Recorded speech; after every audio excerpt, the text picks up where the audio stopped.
I didn't notice him at first, just a shape between the trees. But every time I looked up from my fire, he was still there, watching, not moving. Later, I found out he had been tracking someone who camped alone, someone he planned to kill, and he thought that person was me. In July 2019, I arrived at an isolated campground in Oregon's Willamette National Forest, the kind of place where you can go an entire weekend without seeing another person. That's what I wanted. Space, silence, the kind of quiet that makes you forget your phone exists at the bottom of your pack. I pitched my tent in a clearing ringed by Douglas firs, their bark black in the fading light. The nearest trailhead was 4 miles back. No cell service. No ranger station within shouting distance. Just me and the trees. I built my fire as the sun dropped behind the ridgeline, feeding it Doug fir twigs that popped and hissed. The flames threw orange light against the trunks, turning the forest into a theater of shifting shadows. That's when I saw him. Just after sunset, I noticed a shape.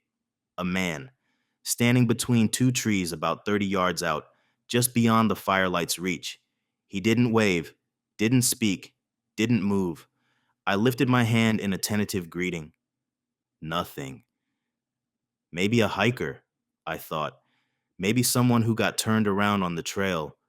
But something about his stillness made my throat tighten. I poked the fire. Sparks spiraled up. When I looked again, he was still there. Same spot, same posture. Arms at his sides, shoulders squared toward me. I couldn't make out his face, just the pale suggestion of it in the dark.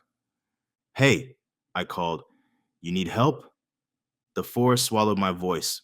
No echo, no reply. The fire crackled. Every time I lifted my head, the man was still there. I checked my flashlight twice, made sure the beam was strong. I stood and walked the perimeter of my sight, boots crunching over pine needles, trying to look casual, trying to convince myself this was normal. People camp weird. People stare into fires. Maybe he was on some kind of vision quest. Maybe he was high, but he never looked away. I tried to keep busy. I hung my food bag, double-checked the bear canister, added another log to the fire. Each task felt like an excuse to glance toward the trees. And each time, there he was, unmoving, a man-shaped void where movement should be. You're freaking me out, I said, louder this time. If you need something, just say so. The man didn't answer. He only stepped deeper into the dark. My pulse kicked. I grabbed my flashlight and swept the beam across the tree line. Nothing. Just trunks and undergrowth and the twin reflections of some animal's eyes. Far off I stood there, arm outstretched, breathing hard. When I lowered the light, I thought I saw him again. Or maybe my mind filled in the shape I expected I couldn't tell anymore. I didn't sleep much. I lay in my tent with my knife unsheathed on my chest, listening. The forest was too quiet. No owls, no rustling, just the occasional crack of a branch somewhere beyond the nylon walls. I kept imagining hands on the zipper, footsteps circling.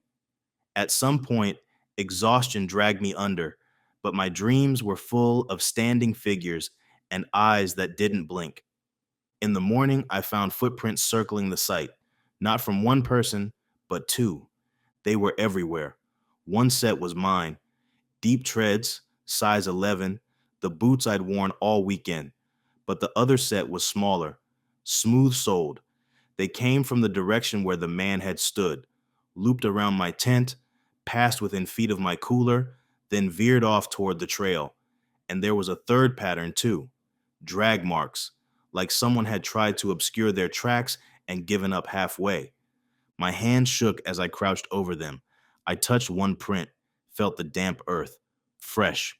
This had happened overnight. Someone had been walking around my camp while I slept. I packed in 20 minutes, tore down my tent, stuffed my gear in my bag. I didn't care about leaving a trace. I cared about leaving. The ranger station was an hour's drive, and I went straight there. The woman behind the desk listened with her arms folded, expression unreadable. When I finished, she picked up her radio. You said Willamette, Trailhead 7? I nodded. She stepped into a back room. I heard her voice, low and clipped. When she came back, her face had changed. We've been looking for someone, she said. There's been a situation, a stalking case, a man with a restraining order, history of escalating violence. We got a tip he was in the area. My stomach dropped. What does that have to do with me? He was tracking another camper, someone who looks like you. Same build, same gear setup. She glanced at a printed photo on her desk. The victim camps alone, always the same sites. This guy's been following his pattern for weeks. I stared at her. He thought I was wrong campsite, she said. Wrong person. But from a distance, in the dark, yeah, he thought he found him. The silent watcher wasn't targeting a random stranger. He believed he had found the right man in the wrong campsite. The Rangers later told me the intended victim, the real target, was found safe at a different trailhead, 12 miles north. He changed his plans last minute. The stalker was arrested 2 days later near another campsite, still searching. They found zip ties in his pack, duct tape, a knife with a 7-inch blade. I gave my statement, signed forms, drove home in a daze. It's been years now, but the memory hasn't faded. Sometimes I wonder what would have happened if I'd walked toward him that night, if I'd tried to confront him, if he'd realized his mistake up close, or if he would have decided I was close enough. To this day, I still feel eyes on me whenever I camp alone. I check the tree line, I count footprints, and I never, ever camp in the same spot twice.